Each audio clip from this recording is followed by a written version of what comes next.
Me presentaron, mi nombre es Christopher Dávila, soy químico farmacéutico. He estudiado la profesión en la Universidad Nacional Mayor de San Marcos. Actualmente me desempeño como residente de farmacia clínica del tercer año de la especialidad de farmacia clínica en la modalidad de residentado farmacéutico en el Hospital Nacional Guillermo Almenara Yrigoyen. Y he estudiado una maestría en química clínica también en la Universidad Nacional Mayor de San Marcos. Entonces, hoy día vamos a considerar este tema acerca de la farmacia clínica y la atención farmacéutica.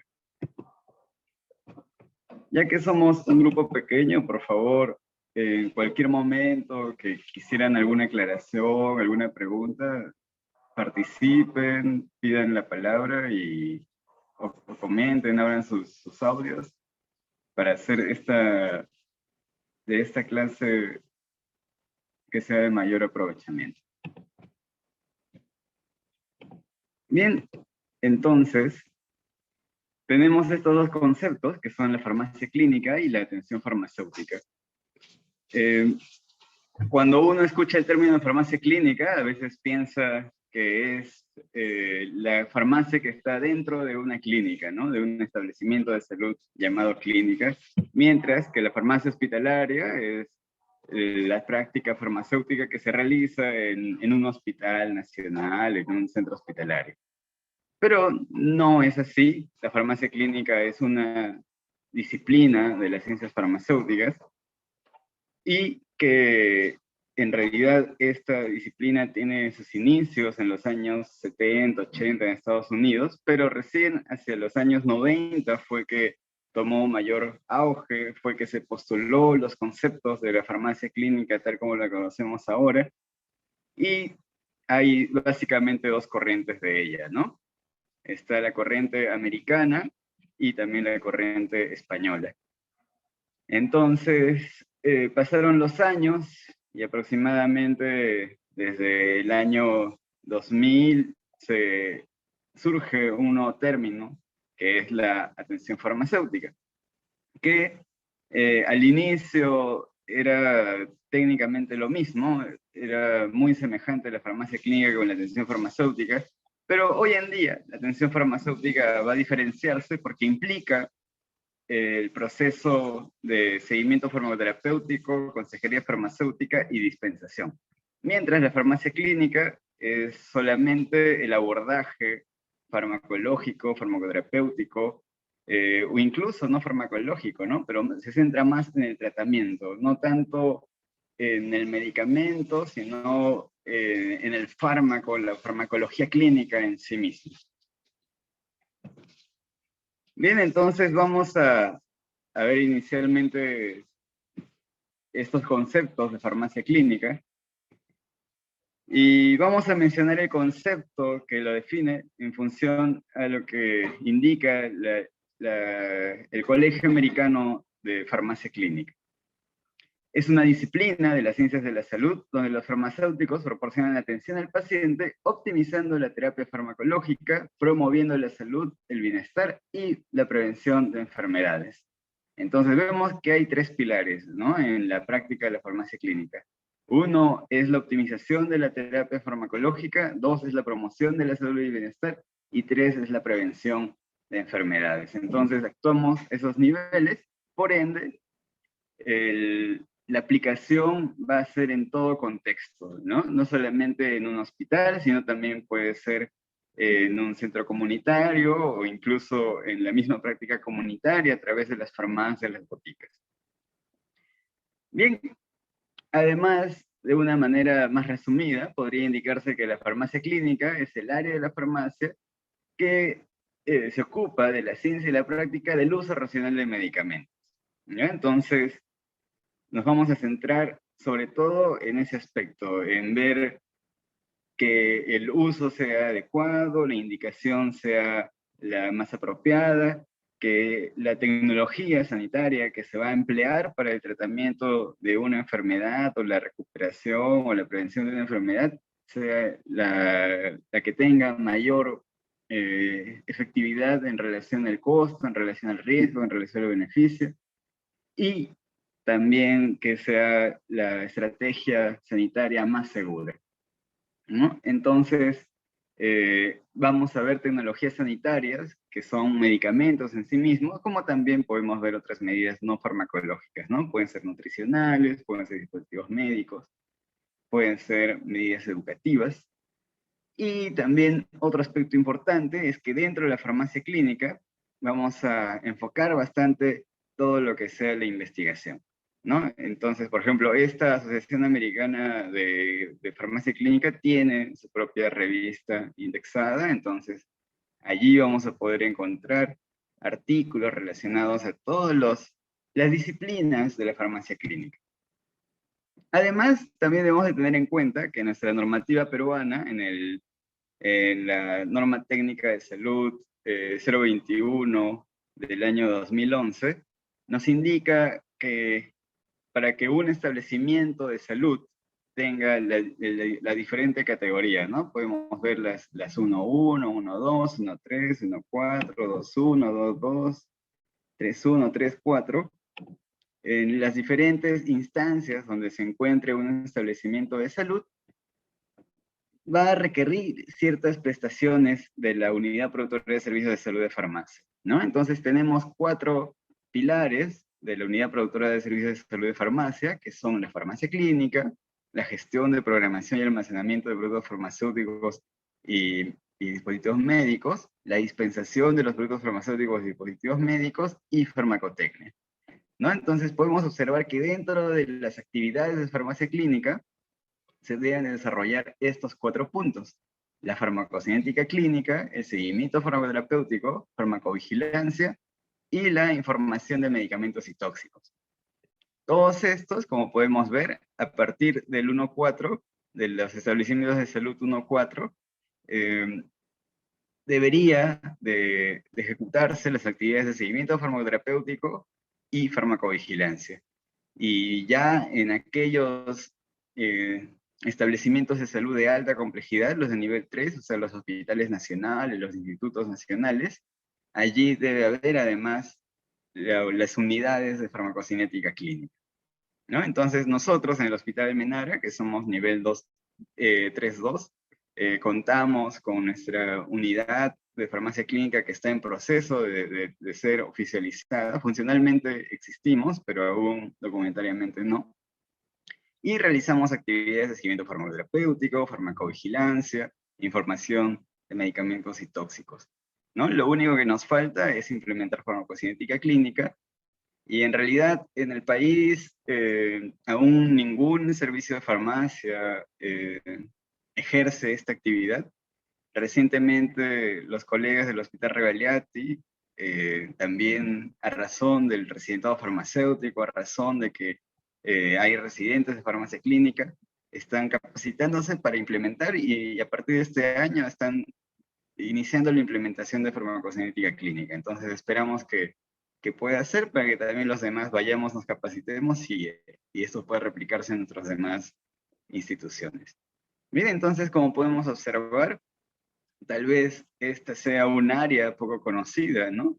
Porque lo que sí generalmente sabemos, y como podemos observar, en todos los establecimientos de salud desde el primer nivel, está la gestión y programación y almacenamiento de los productos farmacéuticos y dispositivos médicos, así como la dispensación, ¿no? Entonces, es importante estos dos aspectos, ¿no? Tanto la gestión que se ve sobre todo a nivel de la farmacia hospitalaria, pero también es importante que desarrollemos nuestro campo clínico. Es importante que haya farmacéuticos que se dediquen a la farmacia clínica y que efectivamente en su trabajo de día a día puedan ejercer esas funciones. Bien, entonces vamos a ver así un poquito de a qué nos referimos con estas disciplinas de la farmacia clínica. Tenemos el seguimiento farmacoterapéutico, que es la práctica profesional en la que el farmacéutico evalúa, monitoriza la farmacoterapia con el propósito de identificar, prevenir, resolver los problemas relacionados a medicamentos y lograr los objetivos terapéuticos, ¿no? Entonces, el farmacéutico tiene una estrecha relación con el paciente, puede ser un paciente hospitalizado, puede ser un paciente ambulatorio, Generalmente cuando estamos en hospitalización, nuestro servicio, si bien vamos a ver al paciente, vamos a evaluar el caso clínico del paciente, pero ahí nuestras intervenciones sobre todo van con el equipo de salud, con los médicos, las enfermeras, ¿no? También el paciente, pero más la actuación es a nivel del equipo multidisciplinario. Pero en la práctica comunitaria, ahí sí directamente tenemos mayor contacto con el paciente y podemos resolver los problemas de salud de una manera más directa. Farmacovigilancia es la ciencia y actividades relacionadas con la detección, evaluación, comprensión y prevención de los efectos adversos de los productos farmacéuticos o cualquier otro problema relacionado con ellos. Bien, entonces aquí cuando hablamos de los efectos adversos de los productos farmacéuticos, estamos hablando de las reacciones adversas medicamentosas, las reacciones adversas a los fármacos antituberculosos, o sea, las RAFAs, las reacciones adversas a los antirretrovirales, y ahora que estamos con todo este proceso de vacunación, estamos enfocándonos en los ESAVI, los eventos supuestamente atribuidos a la vacunación e inmunización, ¿no? Entonces, por ejemplo, nosotros, como ya mencioné, en el Hospital Almenara, tenemos estas actividades de farmacovigilancia, cada uno de los residentes de farmacia clínica, en las rotaciones respectivas, en los diferentes servicios clínicos que nos toca rotar, evaluamos a los pacientes, evaluamos los casos, detectamos sospechas de reacciones adversas, las notificamos al Comité de Farmacovigilance.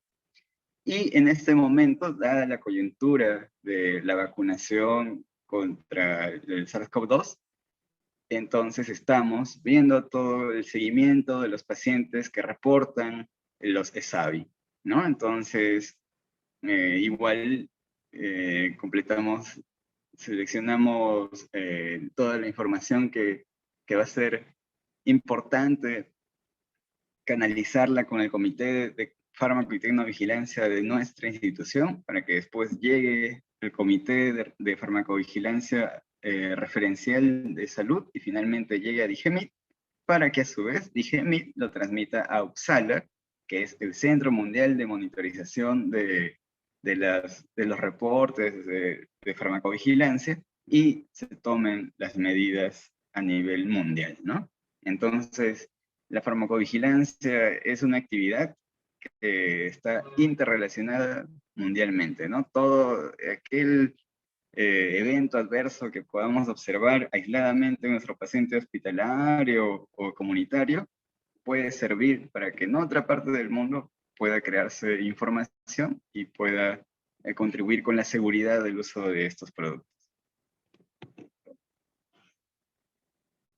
Otro de los puntos fuertes de la farmacia clínica, de las disciplinas de la farmacia clínica, es la información de medicamentos y tóxicos. ¿Y qué es esto? Es el conjunto de conocimientos y técnicas que permiten la transmisión de conocimientos en materia de medicamentos con la finalidad de optimizar la farmacoterapia en interés del paciente y la sociedad, ¿no? Entonces, a través de nuestros centros de información de medicamentos, nosotros generamos información tanto activa como pasiva, es decir, podemos generar boletines informativos, boletines de seguridad, de alertas, de consejos farmacéuticos, material educativo, ¿no? Que puede ser dirigido tanto a los pacientes como también puede ser dirigido a los profesionales. Bien, y además también en cuanto a la información pasiva, nosotros recepcionamos consultas. Los diferentes profesionales, los diferentes usuarios, los pacientes, nos pueden remitir consultas sobre un producto farmacéutico en particular, un dispositivo médico, una indicación médica o un problema de salud, y brindamos información que pueda ser útil para poder absolver esas dudas, ¿no? Entonces, en cuanto a este aspecto, por ejemplo, si el hospital de la policía, el hospital militar, tienen unos centros de información bastante bien constituidos en sus instituciones, y además a nivel de DIGEMIT también tenemos el CENADIM, el Centro Nacional de Información de Medicamentos, ¿no? Entonces, allí ustedes también podrían hacer una consulta, y como CENADIM tiene además acceso a información internacional. Entonces, por ejemplo, uno necesita artículos científicos que no puede descargar de la web, entonces probablemente con Digemit pueda conseguirlos, ¿no? Entonces, la información de medicamentos se constituye en esta red que puede proveer información actualizada, vigente, pertinente y en el momento oportuno para las decisiones farmacoterapéuticas, tanto para los pacientes en sí mismos como también para los profesionales de la salud. El otro aspecto es la farmacocinética clínica, que es la ciencia multidisciplinaria, cuyo objetivo en la práctica asistencial es la individualización posológica u optimización de los tratamientos farmacológicos a fin de alcanzar la máxima eficacia terapéutica con la mínima incidencia de efectos adversos. Y esto es importante, sobre todo en aquellos fármacos que son de estrecho margen terapéutico, ¿no? Recordemos que cuando nosotros evaluamos la evolución de un fármaco en el organismo, podemos ver que a través del tiempo la concentración va a ir aumentando, ¿no? Eso es lógico. Bien, entonces tenemos que tener también en cuenta que hay dos rangos que nos miden cuál es ese nivel terapéutico, el rango terapéutico. Entonces tenemos el valor que es la concentración mínima efectiva y el otro la concentración mínima tóxica, ¿no? Entonces lo ideal es que nuestra concentración sérica siempre esté en dentro de este rango, de modo que no lleguemos a dosis de toxicidad, ni tampoco lleguemos a dosis subterapéuticas. Y esto es más relevante, es más importante en los fármacos cuya distancia entre la concentración mínima tóxica y la concentración mínima efectiva es corta, ¿no? Porque, por ejemplo, los antibióticos tienen un rango bastante amplio, entonces no hay mayor problema si se toma 500 miligramos, si el paciente por ahí duplicó tal vez una dosis, o sea, es manejable, ¿no? Pero, por ejemplo, cuando usamos un fármaco de estrecho margen terapéutico como warfarina, la warfarina sí, si el paciente toma, si su dosis indicada es media tableta y el paciente toma una tableta, entonces probablemente va a rápidamente aparecer un problema de sangrado, ¿no? Igual, si supongamos que más bien lo que se requiere con este paciente que está anticoagulado es que mantenga un INR entre 2 y 3, entonces más bien debe de tomar una tableta un día y al día siguiente tableta y media y así, ¿no? Uno y medio, ya. Pero supongamos que el paciente no entendió la indicación, entonces toma medio, uno. Como está tomando menos, lógicamente va a estar en un rango subterapéutico y puede ser proclive a que genere más bien un evento trombótico, ¿no? Entonces, en este grupo de fármacos de estrecho margen terapéutico, la farmacocinética clínica tiene una importancia bastante relevante porque va a permitir mantener el rango terapéutico, reducir los efectos adversos y reducir los efectos subterapéuticos.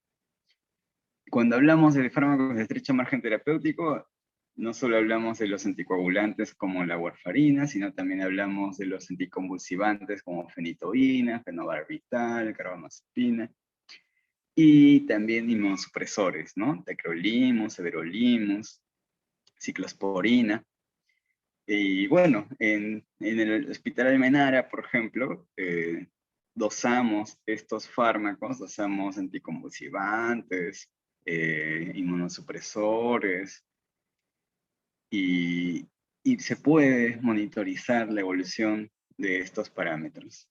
Este mes yo he estado rotando en el servicio de trasplante de hígado y trasplante renal, y efectivamente, ¿no?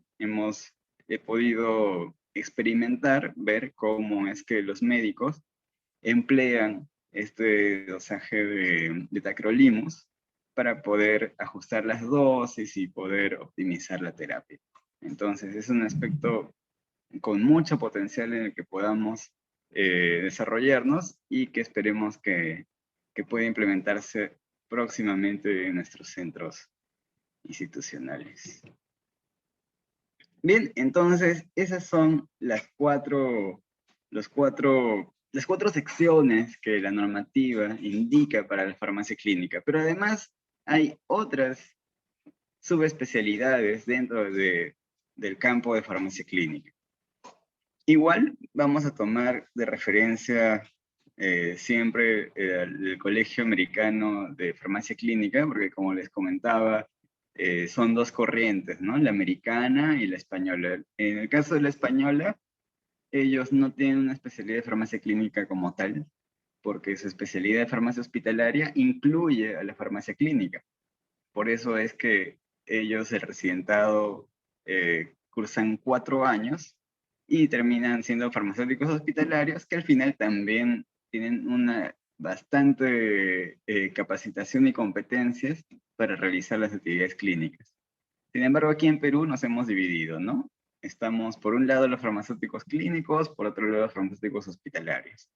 Y, por ejemplo, ese es el modelo americano, ¿no? Que los farmacéuticos clínicos están aparte y se dedican netamente a actividades clínicas. No nos preocupamos tanto en la parte de la gestión, el suministro, la dispensación, el almacenamiento. No vemos nada de eso. Más nos dedicamos al aspecto farmacológico, farmacoterapéutico y que esté directamente relacionado con el paciente. Bien, entonces, dentro de esas subespecialidades que se desarrollan en Estados Unidos, podemos observar, ¿no? Que hay farmacia de atención ambulatoria, cardiología, o farmacia de cardiología, farmacia de preparados estériles, farmacia de cuidados críticos, farmacia geriátrica, farmacia de enfermedades infecciosas, farmacia nuclear, farmacia de soporte nutricional, farmacia oncológica, farmacia pediátrica, farmacoterapia y farmacia psiquiátrica, ¿no? Entonces, podemos ver que estos farmacéuticos son especialistas en farmacia clínica, pero en un ámbito en particular, ¿no? Por ejemplo, son especialistas en cardiología, ¿ya? Esto no hay aquí en Perú, todavía no llegamos a ese nivel, aún recién nos formamos para ser farmacéuticos clínicos generales, pero bueno, ¿no? Quién sabe, tal vez de acá a unos años, con el desarrollo de nuestra especialidad, podamos incluso llegar a esa subespecialidad. Por ejemplo, a mí en lo personal lo que más me gusta es la farmacocinética clínica, la farmacogenética, ¿no? Entonces, sería un aspecto bastante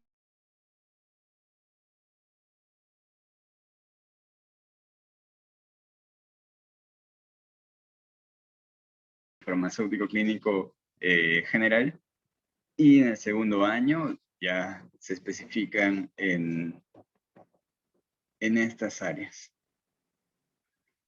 Bien,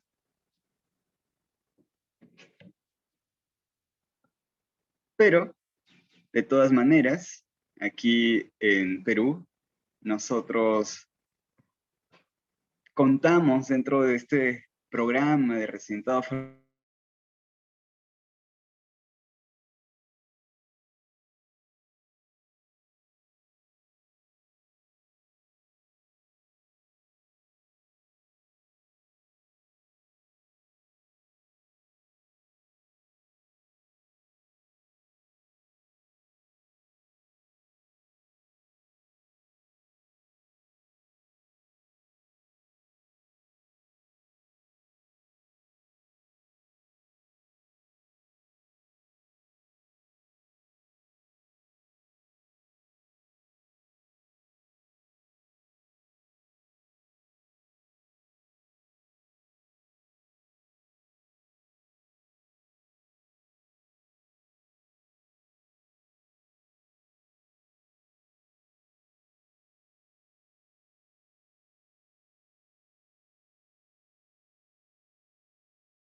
Estimado, disculpen, se fue mi conexión.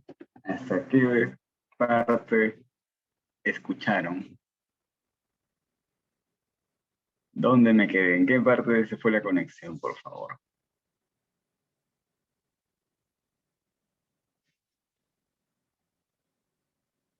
Hola.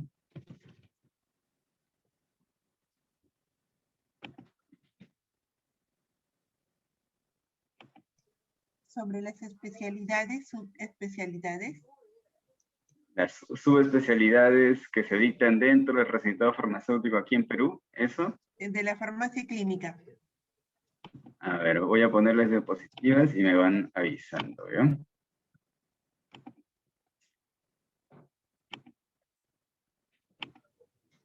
En esa. Esta. Sí. Ah, ya, ok. Entonces les comentaba que en el programa de residentado farmacéutico que se dicta aquí en Perú, que por ahora la única universidad acreditada para esto es San Marcos, pero en plan está que también se haga en Trujillo, se haga en Arequipa, se haga en la Universidad Wiener, ¿no? Entonces, lo importante es que pueda extenderse.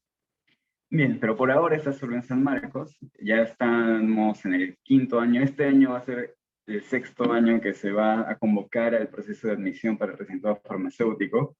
El programa dura 3 años, yo estoy cursando el 3er año, culmino ahora en septiembre, y los últimos 6 meses del programa son para poder optar en una subespecialidad de estas opciones que tenemos en pantalla, ¿no? Pero como ha venido la pandemia, entonces se cortaron nuestras rotaciones, estamos reprogramando y al final solamente vamos a hacer 3 meses de subespecialidad. Por eso digo entre comillas subespecialidad. Bien, pero al menos vamos a tener la oportunidad de ahondar en algún tema que sea de nuestra preferencia, ¿no? Entonces, por ejemplo, tenemos la terapia nutricional farmacológica, la evaluación de tecnologías sanitarias, la farmacia clínica comunitaria, medicina interna y geriatría, medicina intensiva y emergencia, o pediatría y neonatología. Aquí incluí la de evaluación de ensayos clínicos, pero esa es una rotación que hacemos. No es que sea parte de nuestra subespecialidad, pero sí hacemos esta rotación tenemos 2 meses para esta rotación. Un mes lo hacemos en DIGEMIT para poder evaluar eh, la efectividad, la eficacia y seguridad de los ensayos clínicos. Y otro mes tenemos en la aplicación en nuestras sedes para ser parte de un ensayo clínico, ¿no? Pero bueno, en cuanto a las otras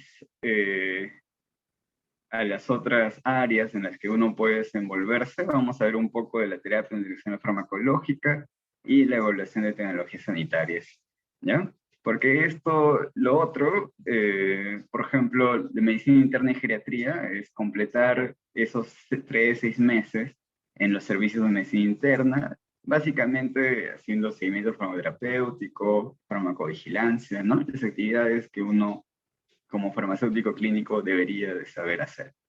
Igual en las UCIs o en emergencia, también, por ejemplo, en Chile, los colegas de Chile han desarrollado un montón la farmacia clínica en medicina intensiva. Entonces, ellos en su sociedad chilena de medicina intensiva, SOCHIMI, tienen un sector, un capítulo de químicos farmacéuticos intensivistas, ¿no? Entonces, es muy interesante, pueden entrar a la página web de SOCHIMI y por ahí van a encontrar el capítulo de químicos farmacéuticos, y son químicos farmacéuticos que se dedican exclusivamente a la medicina intensiva. Entonces ellos ven optimización de antimicrobianos, optimización de anestésicos sedantes, de dopaminérgicos y también el soporte nutricional, ¿no? Entonces es muy, muy, muy interesante. Y luego también tenemos la aplicación en pediatría y neonatología. Esto sobre todo, por ejemplo, está desarrollado en Argentina, ¿no? Hay farmacéuticos clínicos en Argentina que se han abocado sobre todo a este campo de pediatría y neonatología, o incluso acá mismo, ¿no? En Perú, en los Institutos Nacionales del Niño, tanto el de San Borja como el de Polo Libre, en ambos, esos farmacéuticos, por los años, lógicamente tienen mayor expertise en el campo pediátrico, y hay farmacéuticos clínicos que también se están capacitando más en este campo pediátrico, ¿no? Entonces, hay una gama de posibilidades que, si bien no es tan completo como tal vez en el extranjero podemos ver, pero al menos dentro de lo que se va desarrollando en la farmacia clínica aquí en Perú, vamos avanzando poco a poco, ¿no? Ah, igual esto ya, el programa de la segunda especialidad de farmacia clínica tiene como 20 años, pero al menos estos últimos 5 años con el residentado farmacéutico se ha fortalecido bastante. Bien, entonces, cuando hablamos de terapia nutricional farmacológica, nos referimos a la nutrición enteral y parenteral, ¿no? Entonces, allí es un equipo multidisciplinario, igual el médico, la enfermera, el químico farmacéutico, todos pasamos visita, evaluamos al paciente. Nuestra labor principal ahí como farmacéuticos es poder evaluar el estado nutricional del paciente, formular la nutrición parenteral, validar la estabilidad y la compatibilidad del preparado y, lógicamente, preparar, ¿no? Entonces, nos capacitamos para poder entender la estabilidad de este preparado magistral y garantizar la calidad de este producto, que va a ir directamente a la vía intravenosa, ¿no? Entonces, por ejemplo, yo voy a hacer mi subespecialidad en este campo, la terapia nutricional farmacológica, porque implica bastante bioquímica y eso es uno de los aspectos que más me llama la atención. Entonces, pero no tanto por el hecho de preparar, ¿no? Porque la preparación es un aspecto mecánico que es importante que lo sepamos y lo hagamos, sí, pero aquí lo más relevante es nuestra intervención en la evaluación clínica del paciente, ¿no? Y como les repito, también podemos formular, también validamos esa formulación y podemos dar nuestro aporte tanto a la hora de que se establece la terapia farmacológica como el seguimiento, ¿no? Entonces monitorizamos si hay algún efecto adverso relacionado a la nutrición parenteral, si se está cumpliendo los objetivos nutricionales, si hay un desbalance a nivel hidroelectrolítico, ¿no? Entonces son varios aspectos. Y no solo en cuanto a la nutrición parenteral, sino respecto a la nutrición enteral.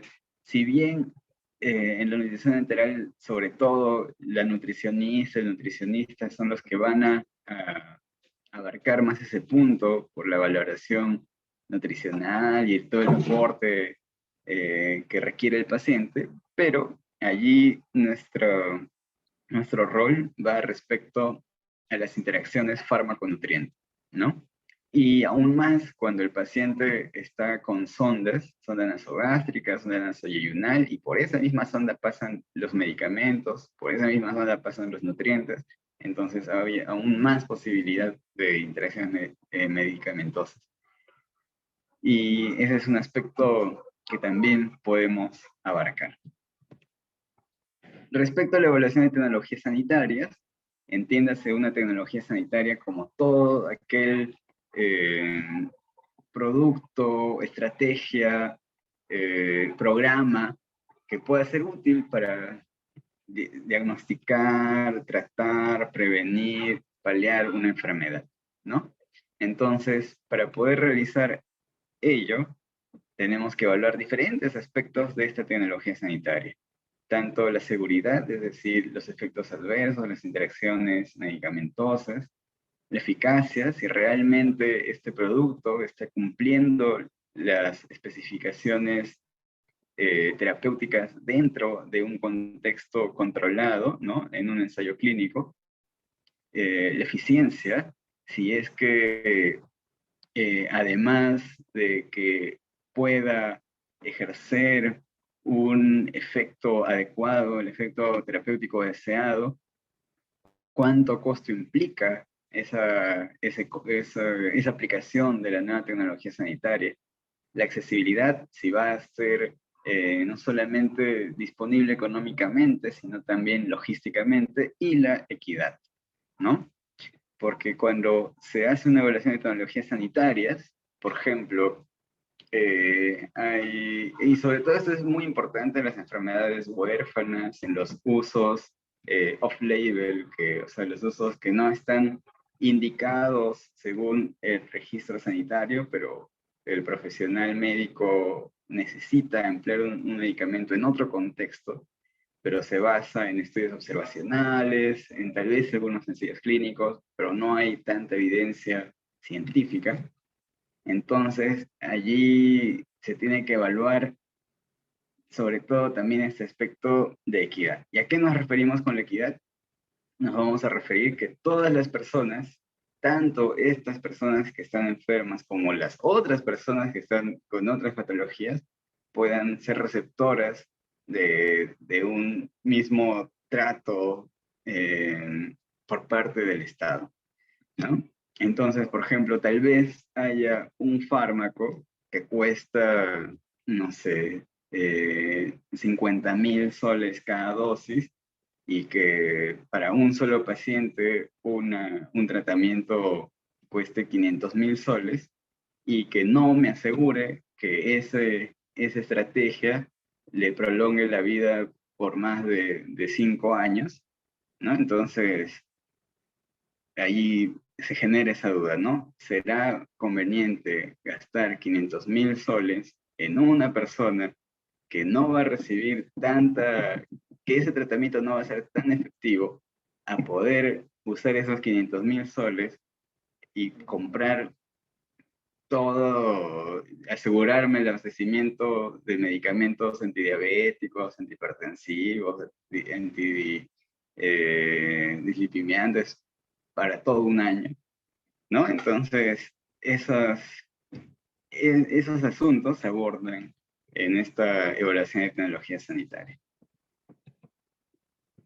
Bien, y como les comentaba, también vemos la evaluación de ensayos clínicos. Esto más lo hacemos como una rotación, no es tanto una subespecialidad, pero igual también hay varios farmacéuticos clínicos que se dedican a la monitorización, a la participación dentro de los ensayos clínicos. Y bueno, ¿no? Sobre todo estamos, bueno, DIGEMIT como el ente rector está sobre todo en la fase 2 y 3, ¿no? Porque recordemos que la fase 1 es en voluntarios sanos, donde solamente se tiene el propósito final es verificar cuál es la dosis efectiva y la dosis tóxica.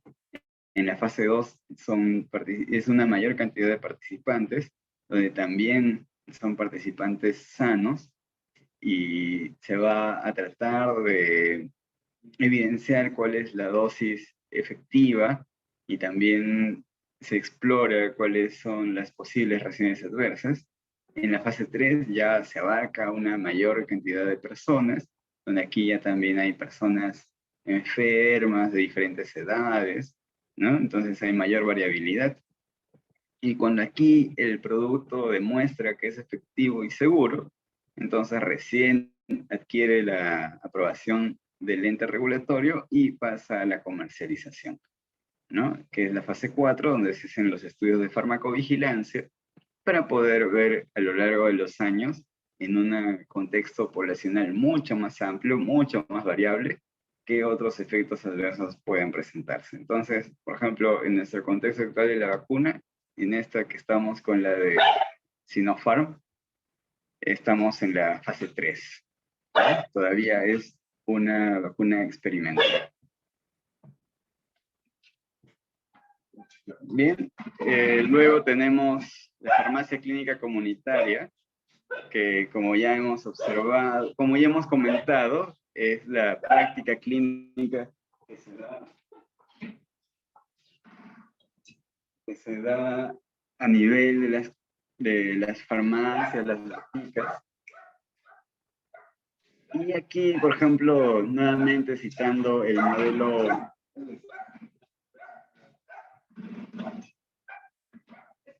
modelo americano, tenemos esta, disculpen un momento.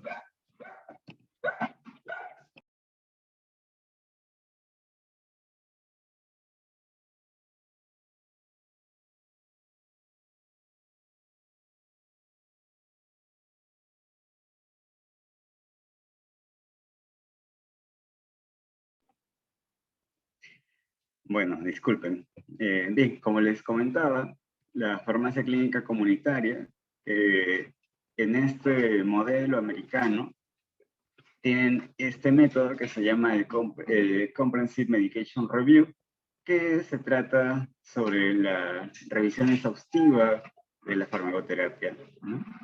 Entonces, el farmacéutico va a revisar todos los medicamentos que el paciente utiliza, sean los prescritos por el médico, los automedicados, los productos herbarios, los productos dietéticos, todo lo que el paciente pueda estar consumiendo, ¿no? Para poder determinar cuáles de ellos son necesarios, cuáles de ellos son efectivos, cuáles son seguros, y cuáles interactúan unos con otros, y poder definir cuál sea la mejor estrategia que el paciente pueda consumir esos medicamentos. Luego tenemos el Medication Consulting, que es la conciliación de medicamentos, que se refiere a cada vez que un paciente va a pasar del ámbito comunitario al hospitalario, entonces el farmacéutico tiene que hacer una conciliación, un match entre lo que estuvo consumiendo en su casa con lo que ahora va a consumir en el hospital. Y cuando sale dentro del hospital hace lo mismo. Lo que estaba en el hospital, ahora qué cosa va a consumir en su casa. Igual, para que el paciente tenga bien en claro qué es lo que estuvo tomando, qué es lo que va a tomar, y así también se evitan errores y se apoya a la anamnesis médica, ¿no? Entonces, a veces el paciente se olvida o no le comenta al médico, tiene temor, pero muchas veces con nosotros los farmacéuticos los pacientes son un poco más sinceros y nos comentan algunas cosas que al final también nos ayuda a poder hablar mejor y poder intervenir con el equipo de salud. Otro aspecto importante es que nosotros podemos reforzar la adherencia al tratamiento, de ese modo aseguramos el éxito de la terapia farmacológica, y esto es sumamente relevante en aquellos pacientes crónicos, ¿no? Los diabéticos, los hipertensos, todos los que tienen que tomar sí o sí su medicación todos los días, entonces es importante la adherencia al tratamiento. Y luego la educación sanitaria, que se da a todo nivel, tanto a los pacientes como también a la comunidad en general, para poder prevenir las diferentes enfermedades. Por ejemplo, ahora en la pandemia del COVID, las farmacias pueden ser una plataforma muy importante para la educación sanitaria. Además, nosotros sabemos que las farmacias y las boticas, el farmacéutico puede proporcionar consejería farmacéutica, explicando las causas de una enfermedad, refiriendo al paciente a un especialista, brindando consejos de salud. Indicación farmacéutica es cuando el farmacéutico indica, sugiere el uso de un medicamento de libre venta, ¿no? Que no necesita una receta médica. Entonces, el paracetamol, los antiácidos, los antigripales, algunos productos tópicos, ¿no? Que pueden ser manejados en este nivel primario de atención. Porque recordemos que muchas veces el primer lugar al que la población va es la farmacia, ¿no? Y ya después va a un centro de salud o ya después va a un hospital. Entonces, allí, por eso es importantísimo que el farmacéutico que está en las farmacias, en las boticas, sea un farmacéutico capacitado. Y justamente en Estados Unidos, estos farmacéuticos que trabajan en las farmacias comunitarias son especialistas, ¿no? No es como acá muchas veces el farmacéutico que está en la botica, en la farmacia, es un farmacéutico que recién egresado. Por ejemplo, yo, cuando terminé la universidad y me titulé, los primeros años los ejercí en una cadena y, y bueno, ¿no? Entonces, con poco conocimiento sobre enfermedades, sobre farmacología, o sea, no, el conocimiento básico, ¿no? Y bueno, es muy diferente ahora que ya he cursado otros programas, otros estudios de posgrado, lógicamente que mi nivel académico, farmacológico pudo haber mejorado. Sin embargo, sabemos que el pago en las farmacias, en las boticas es muy poco, ¿no? Entonces, es algo que definitivamente eh, va a costar tiempo resolver, pero esperemos que algún día en nuestras farmacias, ese farmacéutico que esté ahí sea un farmacéutico especialista en farmacia comunitaria, que pueda realmente solucionar problemas de salud en base a ciencia, en base a conocimientos académicos, científicos. Y finalmente tenemos la atención farmacéutica, que la atención farmacéutica no es solamente cuando el farmacéutico atiende, ¿no? O sea, no hay que tener en claro que la atención farmacéutica no es la dispensación nada más, porque la dispensación de por sí misma implica brindar información, brindar consejos, y eso es la correcta dispensación, porque cuando usted solo entrega medicamentos, eso es expendio. Bien, entonces, cuando hablamos de atención farmacéutica, hablamos de tres componentes: la dispensación, la consejería farmacéutica y el seguimiento farmacoterapéutico. Bien, pero antes de seguir con la atención farmacéutica, a ver, quiero, de esta parte, todo lo que hemos conversado sobre la farmacia clínica, ¿alguna pregunta, algún comentario, alguna duda? A ver, participantes: Martín, Karin, Janet, Ever, María, Rosana, Erickson. ¿Alguien tiene alguna pregunta, comentario?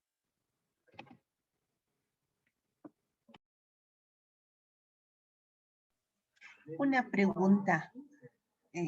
Buenas tardes. Adelante, díganme. Sí, buenas tardes. Un favor, ¿qué es lo que nos falta a nosotros los farmacéuticos para generar este aspecto clínico y ya con fines más bien, ¿qué te digo? De crecer, de generar esas subespecialidades, apoyo de otras, de la institución, el que realmente que estemos creyendo en la farmacia clínica? ¿Qué es lo que nos está faltando como profesionales farmacéuticos nos puede estar faltando? A nivel de pregrado, no sé, desde tu perspectiva. Desde mi perspectiva, bien, el tema en realidad es bastante complejo porque aquí intervienen diferentes actores, tanto la universidad como el sistema sanitario, las instituciones públicas, privadas, y también la propia preferencia del estudiante químico, del futuro químico farmacéutico, ¿no? Entonces, eh, por ejemplo, nuestro plan de estudios es muy amplio porque en teoría el farmacéutico es especialista en medicamentos, alimentos y tóxicos, ¿no? Pero cuando usted cursa el pregrado de farmacia y bioquímica, en la mayoría de las universidades el enfoque es dedicarse a la industria farmacéutica, sea en el control analítico, sea en la producción, o sea, en los asuntos regulatorios, ¿no? Entonces, la mayor parte de los colegas, la mayor proporción de los colegas se dedica a la industria farmacéutica. Lo cual también es bueno, ¿no? Tampoco no digo que sea malo. Y aparte también tener en cuenta que está mejor remunerada la industria farmacéutica, ¿no? Bien, entonces, del otro remanente que quedamos, que tenemos la vocación asistencial, que queremos dedicarnos a la farmacia clínica, o a la farmacia hospitalaria, o a la farmacia comunitaria, otra limitación que tenemos para nosotros los asistenciales es las oportunidades eh, de desarrollo profesional dentro de nuestras instituciones, ¿no? Y esto lo veo más preocupante para el farmacéutico clínico porque como lo que el resto espera del farmacéutico es que el farmacéutico se dedique a la gestión, al flujo logístico, al abastecimiento, a los inventarios, al stock, y está bien, ¿no? Porque el farmacéutico tiene que asegurar todo eso. O sea, sí, es correcto. Como farmacéuticos tenemos que asegurar la cadena de suministro de medicamentos y dispositivos médicos.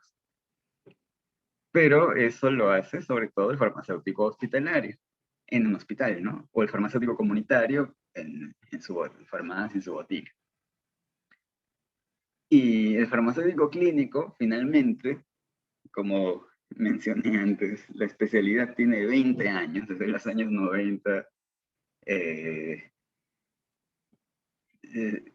ya son 30 años, ¿no? Cada especialidad tiene 30 años, y en esos 30 años se han formado un montón de farmacéuticos clínicos, pero finalmente, cuando el farmacéutico clínico termina su formación, el trabajo que encuentra es en la farmacia, ¿no? Entonces, igual se queda en la farmacia, tiene que ver el stock, tiene que ver el flujo de atención de los pacientes, tiene que ver la logística, y se pierde el talento, las capacidades clínicas.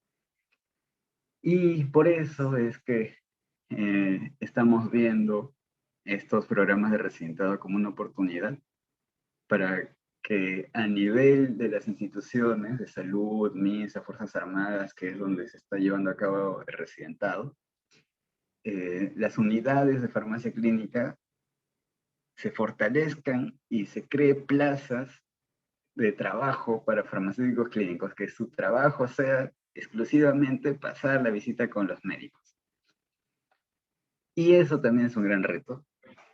Yo que en varias rotaciones, cada mes o cada 2 meses, roto por un nuevo servicio, entonces te enfrentas ante un nuevo mundo donde tienes que leer más, tienes que aprender más sobre la patología, más sobre los fármacos, estás con especialistas que tienen años de experiencia y entonces dicen, a ver, es farmacéutico, nunca antes ha habido un farmacéutico aquí con nosotros pasando visita, a ver, pasa con nosotros, y te preguntan una otra cosa y tienes que saber, ¿no? Porque si no sabes, entonces, ¿qué aporte da el farmacéutico? Y sí, para eso es importante tener una base académica sólida, tanto a nivel de pregrado como posgrado. Y bueno, yo personalmente veo todo esto como una oportunidad de crecimiento. Hace poco me entrevistaron, una colega me contactó de la de OFIL México, la Organización de Farmacéuticos Ibero-Latinoamericanos de México, una colega, Silvia Salas, que hace entrevistas a diferentes farmacéuticos de Latinoamérica para ver cómo está el trabajo en sus diferentes países, ¿no? Y comentando esto acerca de la farmacia clínica, de residentado, de las oportunidades que tiene, yo le explicaba, ¿no? Que estamos yendo paso a paso, pero ella me decía que a diferencia de México mismo, que es la realidad de ellos, estamos bastante adelantados. Entonces, si bien vemos a Chile, Argentina, a Estados Unidos, que están años luz de nosotros en cuanto a farmacia clínica, pero con optimismo, yo creo que de acá a unos cuantos años, 5 o 10 años, podemos posicionarnos mejor. Y al posicionarnos mejor, podemos obtener plazas donde los farmacéuticos puedan ser remunerados por hacer sus actividades clínicas. Y no solamente en las instituciones públicas, ¿no? También en las instituciones privadas. Sé que, por ejemplo, en Oncosalud, en Sana, sí ofertan algunas plazas para farmacéuticos clínicos, aunque al final hacen un trabajo mixto entre clínico y hospitalario, pero al menos hay la apertura, la posibilidad, el potencial de que haya una plaza netamente clínica. Y yo creo que lo que más va a demorar va a ser el ejercicio de la farmacia clínica a nivel comunitario. Eso sí, va a ser un aspecto bastante que va a implicar mucho esfuerzo de parte de todos, porque las farmacias, las boticas son las peores remuneradas en nuestro medio, ¿no? Entonces, sumarle a nuestra actividad diaria de ver nuestro control de stock, de las ventas, de la gestión del personal, sumarle a todo eso, hacer actividades clínicas y sin que te paguen nada más y sin que te capaciten, es todo un problema. Sin embargo, hay colegas que tienen toda la voluntad de que pese a que no les van a pagar ni un céntimo más por su vocación, lo quieren hacer. Y yo también formo parte de un grupo de investigación de servicios farmacéuticos clínicos de San Marcos, y hace poco hemos capacitado a un grupo de colegas de ICA, brindándoles las herramientas para que puedan hacer seguimiento farmacoterapéutico en pacientes comunitarios y ambulatorios.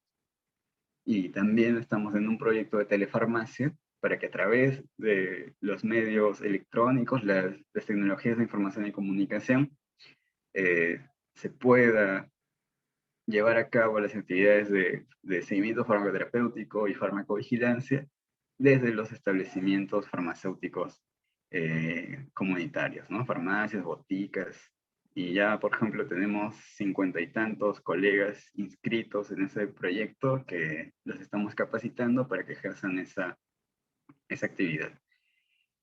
Entonces, sí hay voluntad. Lo que va a faltar a nivel comunitario, sobre todo, va a ser que las empresas privadas o el Estado puedan reconocer estas actividades clínicas como un valor agregado que genere fidelidad de los pacientes, que genere eh, eh, mejores logros terapéuticos y reduzca los problemas de salud y mejore la salud pública. Cuando se demuestre y se haga investigación y se haga publicaciones demostrando esa participación del farmacéutico, ahí va a cambiar la cosa. Porque en el extranjero, en Estados Unidos, en Europa, en España, en Inglaterra, en las farmacias, en las boticas, los farmacéuticos son especialistas, y dos, los farmacéuticos les pagan por hacer esto, ¿no? O sea, tiene un costo el que hagan el seguimiento farmacoterapéutico, tiene un costo el que hagan la consejería farmacéutica. Así que tienen que cambiar los modelos de educación, de pago, ¿no? Pero yo creo que poco a poco. Voluntad tenemos, oportunidades, hay que crearlas, hay que crear la necesidad. Y bueno, en ese camino estamos.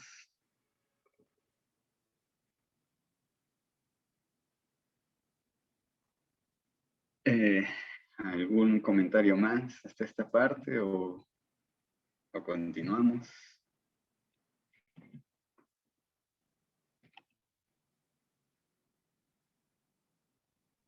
Bien. Ok.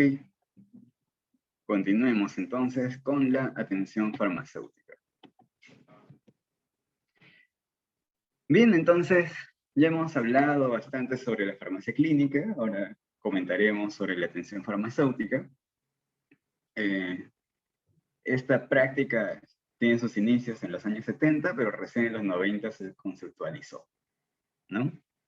Entonces, la OMS en los años 90, en el año 93 indica que la atención farmacéutica es la práctica profesional en la que el paciente es el principal beneficiario de las acciones del farmacéutico y reconoce las actitudes, comportamientos, compromisos, inquietudes, valores éticos, funciones, conocimientos, responsabilidades y destrezas del farmacéutico en la prestación de la farmacoterapia con el objetivo de lograr resultados terapéuticos definidos en la salud y calidad de vida del paciente. ¿No? Entonces, podemos ver que la atención farmacéutica implica todos estos aspectos: actitudes, comportamientos, compromisos, inquietudes, valores éticos, funciones, conocimientos, responsabilidades y destrezas, ¿no? Que cuando el farmacéutico interviene directamente sobre el paciente va a decir, wow, aquí hay un profesional que se llama farmacéutico o farmacéutica y que colabora con los objetivos terapéuticos y la mejora de calidad de vida. En el año 99, Hepler y Strand definieron la atención farmacéutica como la provisión responsable de la farmacoterapia con el propósito de alcanzar resultados concretos que mejoren la calidad de vida del paciente. Aquí lo importante es este término, provisión responsable, ¿no? Entonces, el farmacéutico toma la responsabilidad de que ese producto, ese medicamento que estoy dispensando, no solamente te lo dispenso y adiós, sino que tomo la responsabilidad de saber qué efectos negativos van a suceder o si el efecto terapéutico positivo que yo espero que alcance efectivamente esté lográndose. Y bueno, el 2001, en la Real Academia de Farmacia, de España, indica que la atención farmacéutica es la práctica profesional en la que el farmacéutico se responsabiliza de las necesidades del paciente relacionadas con la medicación mediante la detección, prevención y resolución de los problemas relacionados con medicamentos. Y este es un proceso continuo, sistematizado, documentado, ¿no? Entonces, aquí ya se incluye otro concepto, que son los problemas relacionados con medicamentos, y además todo este proceso de atención farmacéutica tiene que ser documentado, sistematizado y tiene que ser continuo, ¿no? Porque si no se escribe, si no hay una evidencia de lo que se ha hecho, es como si nunca se hubiera hecho. Bien, entonces, para la atención farmacéutica partimos de la dispensación, continuamos con el seguimiento farmacoterapéutico y la consejería farmacéutica. O también puede ser al revés, ¿no? Primero consejería farmacéutica y después seguimiento farmacoterapéutico.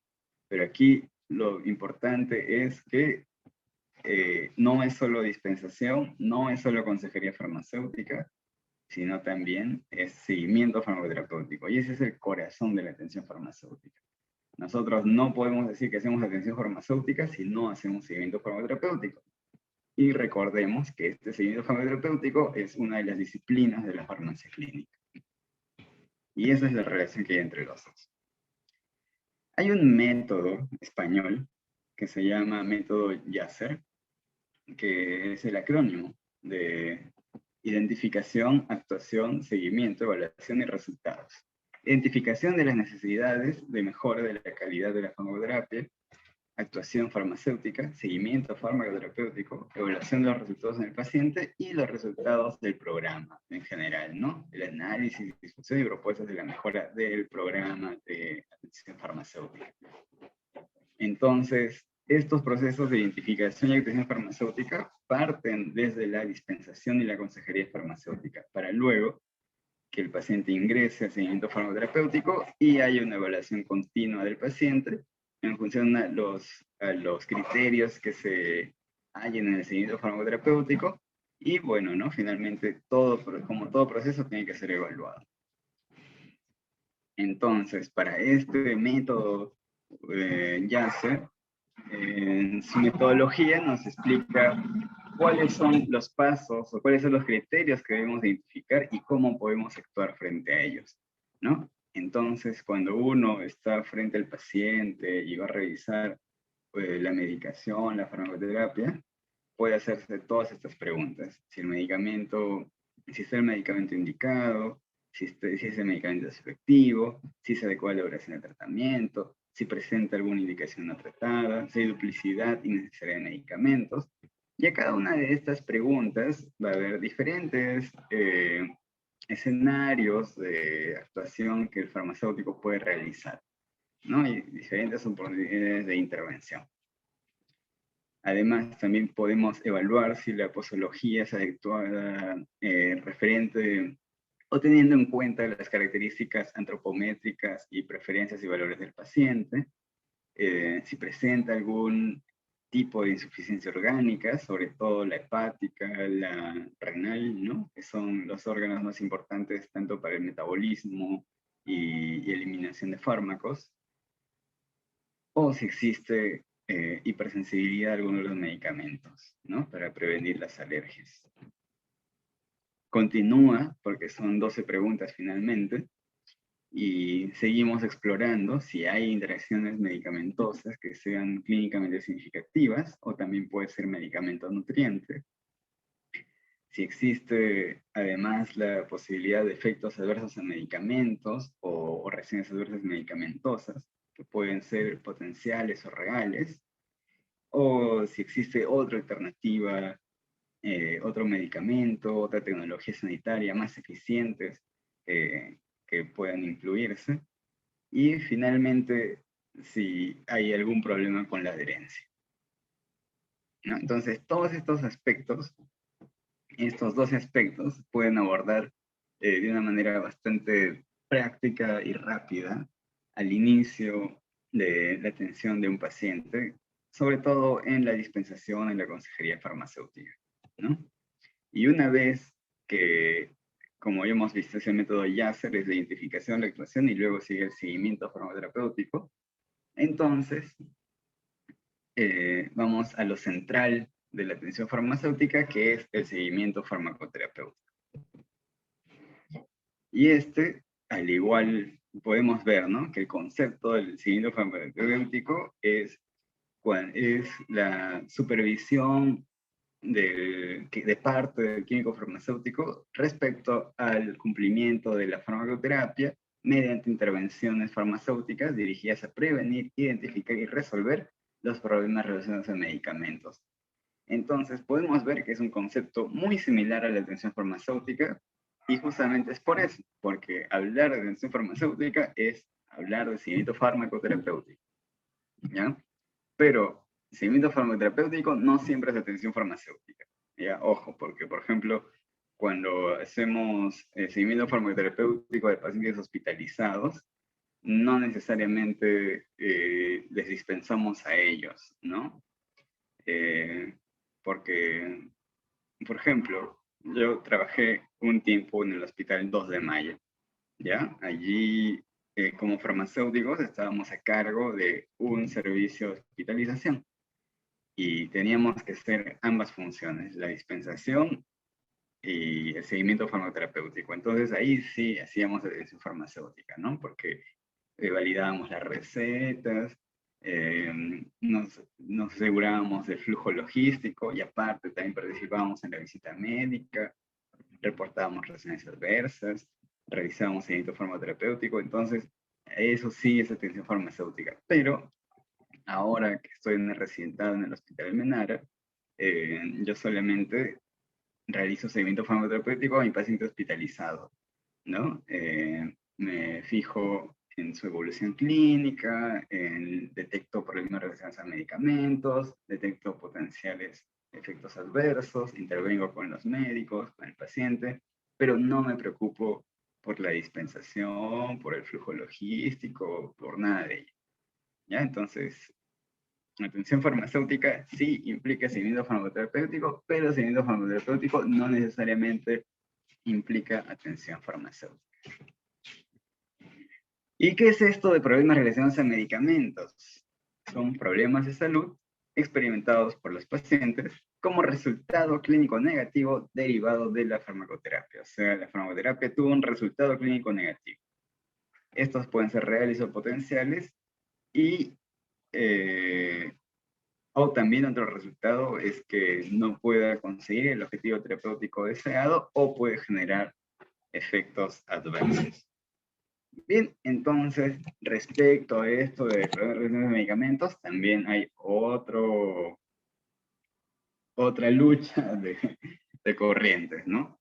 Nuevamente, volvemos a la corriente americana y la corriente española.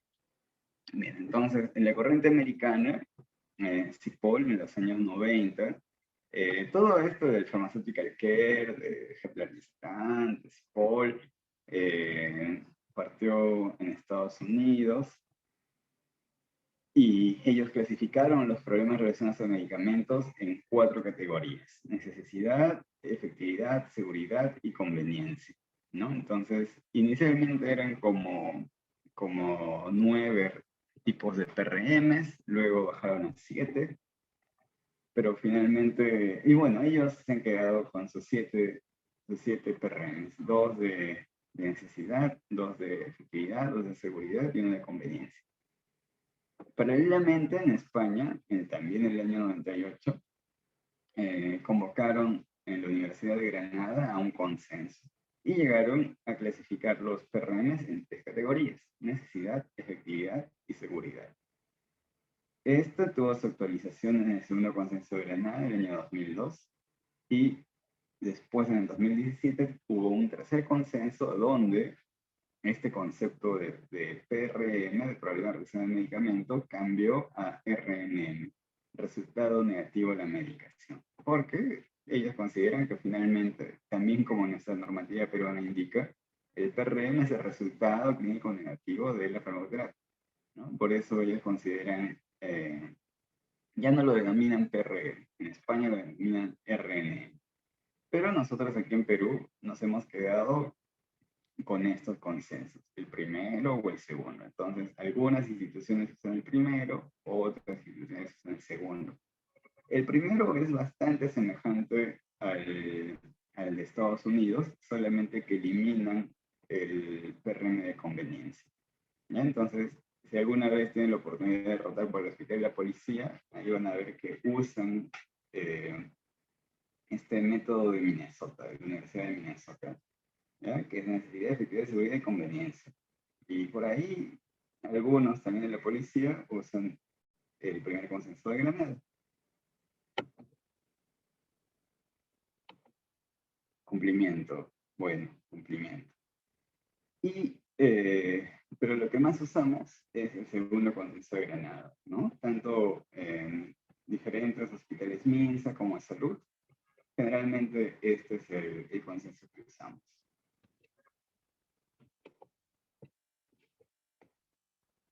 Entonces, este es el segundo consenso de Granada, que tenemos los problemas de necesidad, efectividad y seguridad. En la necesidad, el primer PRM es cuando el paciente sufre un problema de salud porque no recibe un medicamento que necesita. O sea, hay un problema de salud, pero no tiene medicación, no tiene indicación, entonces es un PRM1. El segundo problema es cuando este problema se debe a recibir un medicamento que no necesita. Es decir, está recibiendo un medicamento de más. No lo necesita, pero lo está recibiendo. Y además, ese también puede causar a la vez un efecto dañino, ¿no? Puede a la vez ser PRM2 y a la vez ser PRM5 o 6. Respecto a la efectividad de la seguridad, la diferencia es en cuanto a si es no cuantitativo o cuantitativo, ¿no? Hablamos de no cuantitativo cuando se refiere al fármaco en sí mismo, y cuantitativo cuando se refiere a la concentración del fármaco, tanto en los outcomes, los resultados de seguridad, como los resultados de efectividad y seguridad. Bien, por ejemplo, si hay un paciente hipertenso que está tomando enalapril 10 miligramos al día y no es suficiente para controlar la presión, entonces diremos que es un PRM 4, ¿no? ¿Por qué? Porque está tomando solo 10 miligramos y no alcanza. Tal vez lo que necesita es 20 miligramos. Ya, ok, entonces es un PRM 4. Pero ahora supongamos que hay otro paciente que usa losartán y está tomando 100 miligramos al día, 50 cada dosis. pero tampoco controla su presión. Entonces ahí diremos que es un PRM3. ¿Por qué? Porque ya llegamos a la dosis máxima de losartán al día, que es 100 miligramos al día. Entonces, ahí no es que le voy a dar más losartán, pues, ¿no?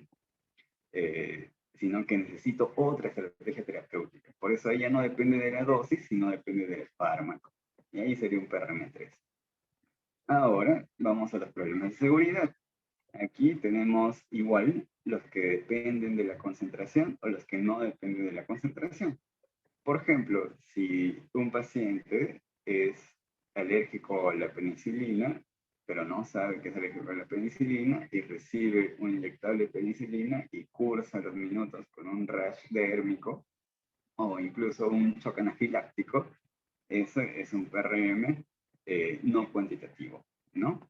Porque eso no, porque daría lo mismo si se le, si se le aplica una ampolla de 1 millón de unidades, o media ampolla, o 2 ampollas, o un cuarto de ampolla, ¿no? Igual, sea la cantidad que sea, igual va a presentar el efecto adverso de hipersensibilidad.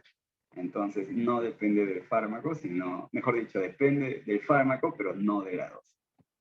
Pero, si por ejemplo, más bien es atorvastatina, ¿no? Un paciente con dislipidemia toma atorvastatina, puede tomar 10 miligramos, puede tomar 20, puede tomar 40, o supongamos que se quiere usar para la protección vascular, entonces le indican 80. Y a los 2 meses o a las 2 semanas, al mes, cursa con elevación de enzimas hepáticas, que incluso supongamos que es, 5 veces el límite superior, ¿ya? Entonces, cursa con una hepatotoxicidad aguda por fármacos. Eso sí depende de la concentración, ¿no? Porque depende de si tomó el de 80, o el de 40, o el de 20, o si tuvo una condición clínica patológica que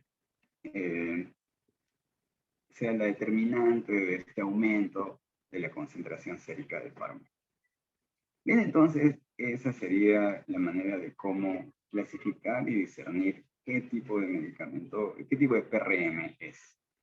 ¿Y para qué se plantea un PRM? Para poder realizar una intervención, ¿no? Y esa intervención está dirigida a optimizar la farmacoterapia, es decir, ajustar dosis o cambiar estrategia farmacoterapéutica, reducir la mortalidad, mejorar la calidad de vida relacionada a la salud. Estas intervenciones farmacéuticas son acciones que se llevan a cabo por parte del farmacéutico de manera activa, ¿no? Entonces el farmacéutico tiene que intervenir con la información que tiene, con los datos que tiene respecto al paciente y los datos científicos, bibliográficos, académicos, poder presentar una alternativa hacia el paciente, el médico, el enfermero o el otro profesional de la salud o cuidador o familiar del paciente para poder resolver o prevenir esos PRMs, ¿no? Se puede intervenir sobre la cantidad de productos, sobre la estrategia farmacológica, sobre la educación del paciente o cuidador, ¿no? Hay diferentes estrategias para poder intervenir y finalmente se tiene que evaluar si esa intervención fue aceptada o no, porque uno bien puede averiguar todo, ¿no? Y decirle al médico, doctor, le sugiero que más bien use tal dosis o cambie a tal fármaco, pero tal vez dicen, no, así nomás está bien, o vamos a ver cómo va y ya. Entonces, a veces te aceptan, a veces no te aceptan, y a la vez hay que ver si te aceptan o no, si se resolvió o no se resolvió ese PRM, ¿no? Para poder ver si efectivamente nuestra intervención estuvo bien planteada.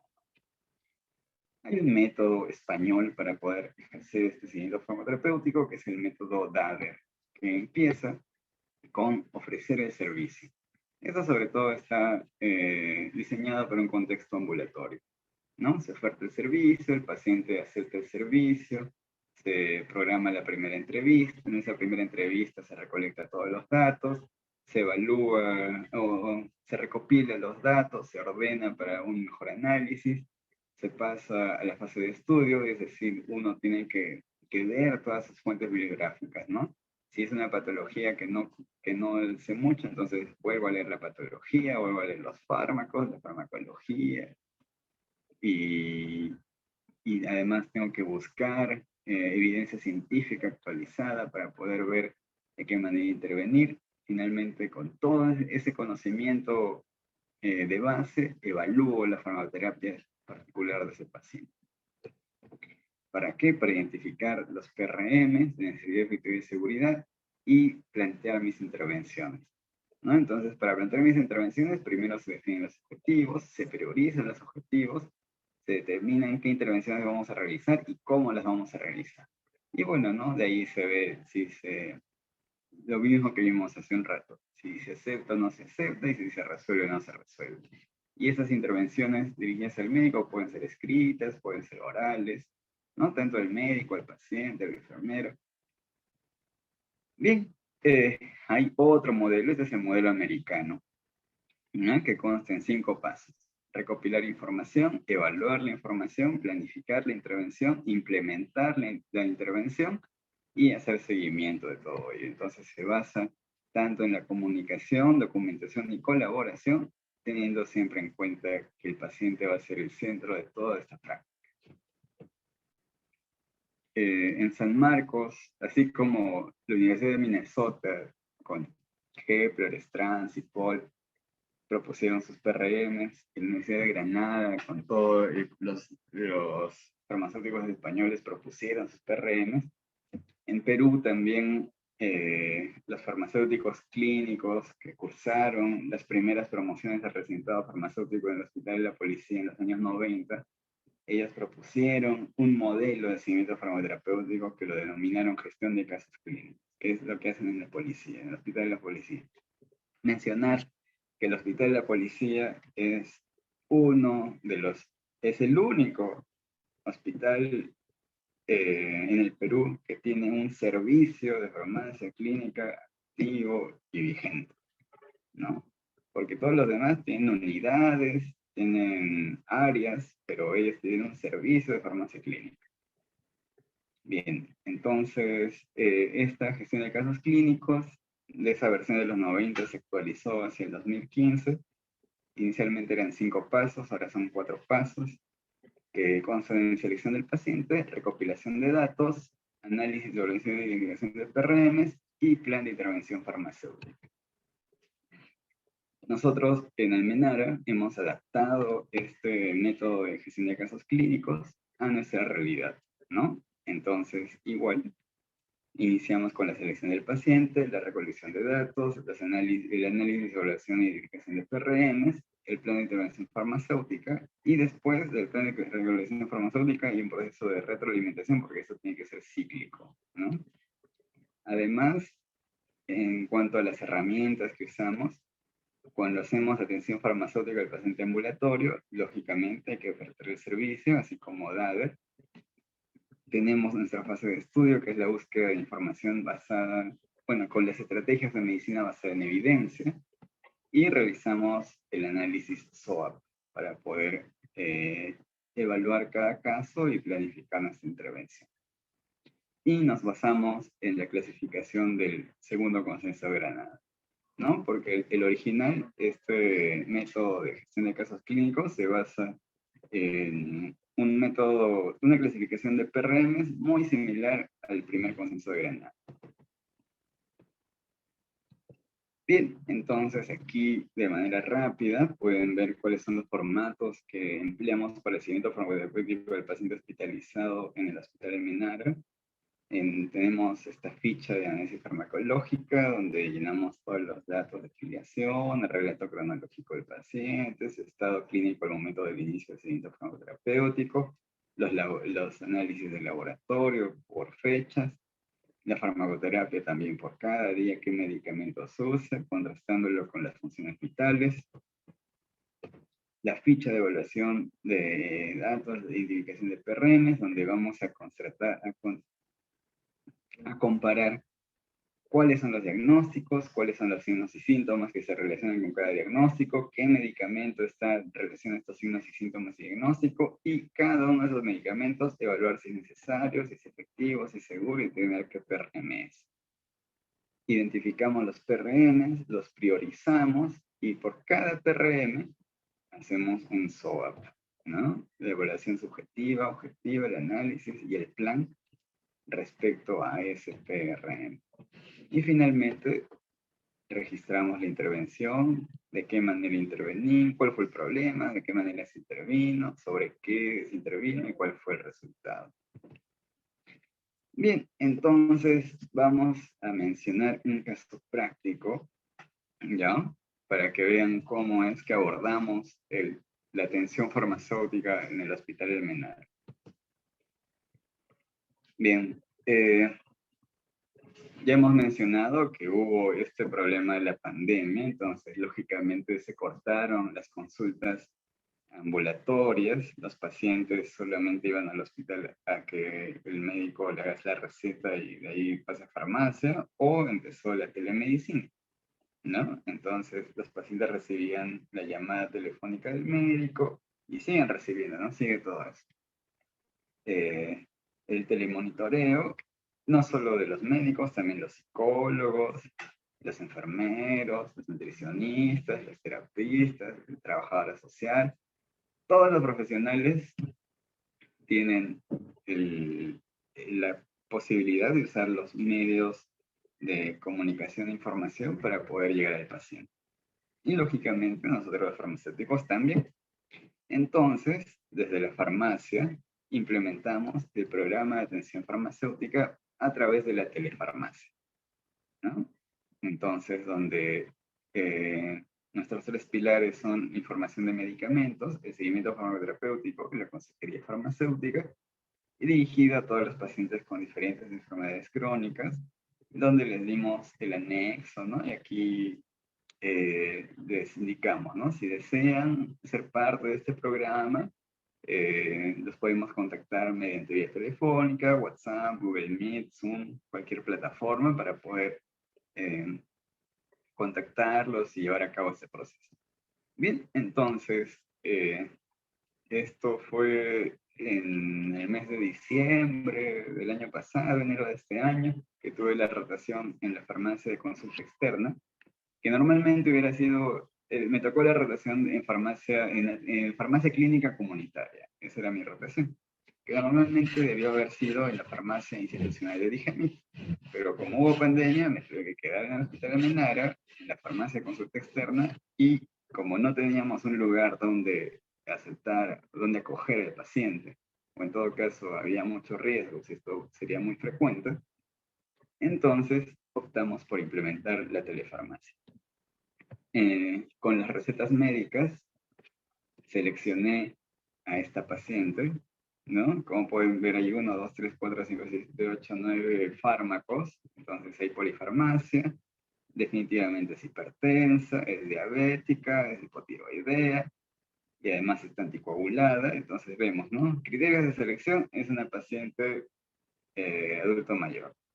Es una paciente con múltiples patologías crónicas. Es una paciente que potencialmente puede interaccionar medicamentosos.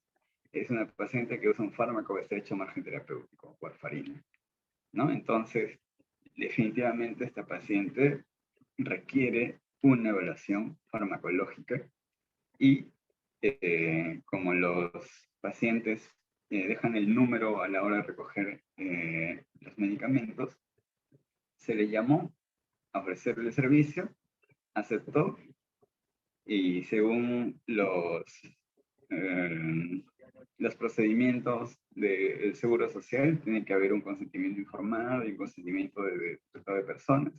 Dio ella la autorización para que pueda acceder a hacer la historia clínica y para que pueda acceder a la entrevista farmacéutica, ¿no? Entonces, con todo eso, pasamos a la siguiente fase de la recolección de datos, que fue la entrevista farmacéutica.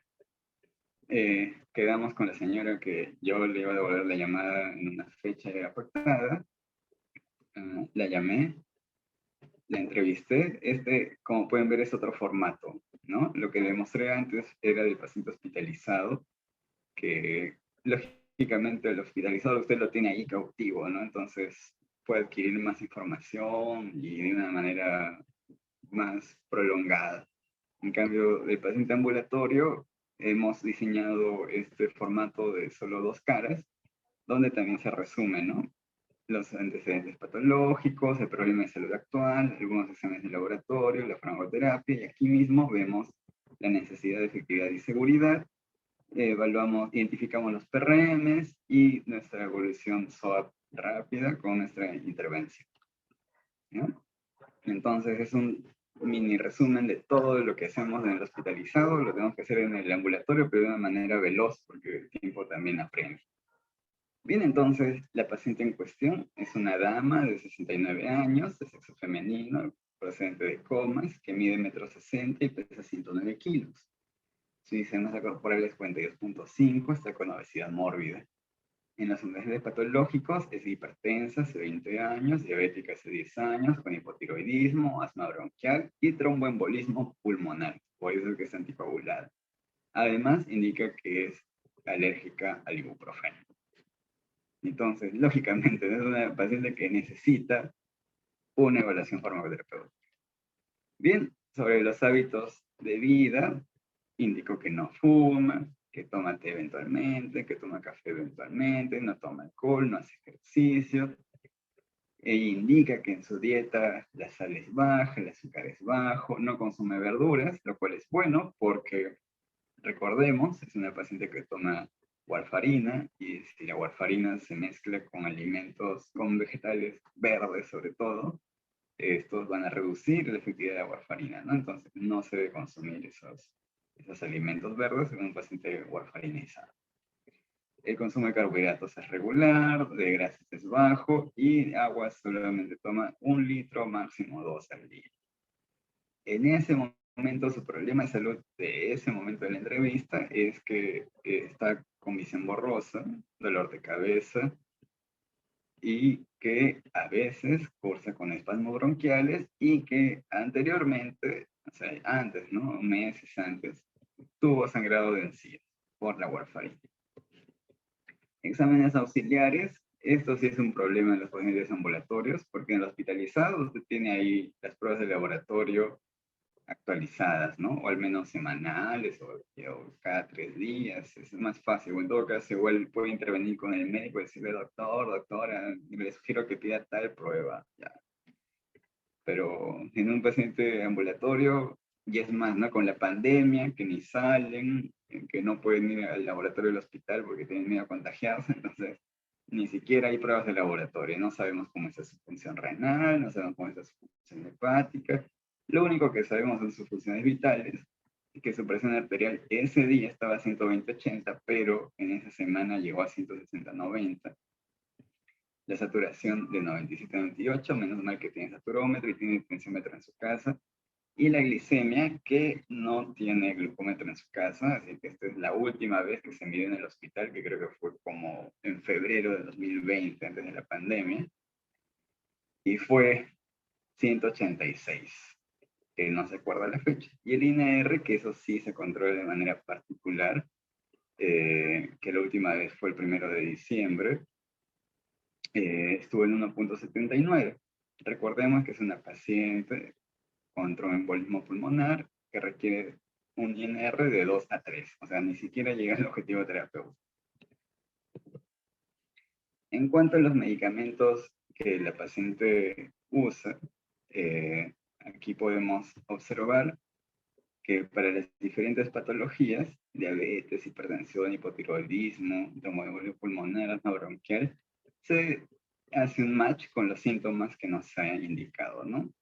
La glucosa mayor de 180, la visión borrosa que puede deberse a la retinopatía diabética, el dolor de cabeza puede deberse a la presión, recordar que ahí llega a 160/90, o sea, sobrepasa el tope de 140/90, ¿no? No está adecuadamente controlado. Y la glucosa, vuelvo aquí a mencionar, 180 es el límite del postprandial, pero 140 es del preprandial, ¿no? Y esto se supone que fue en ayunas, o sea, debía haber sido 140. En cuanto al hipotiroidismo, no sabemos cuál fue su última prueba de perfil tiroideo, y además está cursando con obesidad mórbida, ¿no? Y ella dice que que le es difícil bajar de peso, lógicamente por el hipotiroidismo. Para el riesgo coronario, bueno, tiene en la medicación tiene atorvastatina, indicado justamente para el riesgo coronario, ¿no? Porque tiene estos factores de riesgo: edad mayor de 60 años, diabética, hipertensa, obesa. Entonces definitivamente necesita un medicamento para ello, pero no sabemos cómo está su perfil lipídico, no sabemos cómo está su LDL, no sabemos cómo está su perfil hepático, si tal vez las transaminasas están alteradas o no, porque recuerden, la atorvastatina causa alteraciones hepáticas. Bien, en cuanto a la warfarina, ya hemos mencionado que debería estar entre 2 y 3, paracetamol que lo toma a veces, y el asma bronquial que a veces lo usa, ¿no? Que usa, y esto también fue algo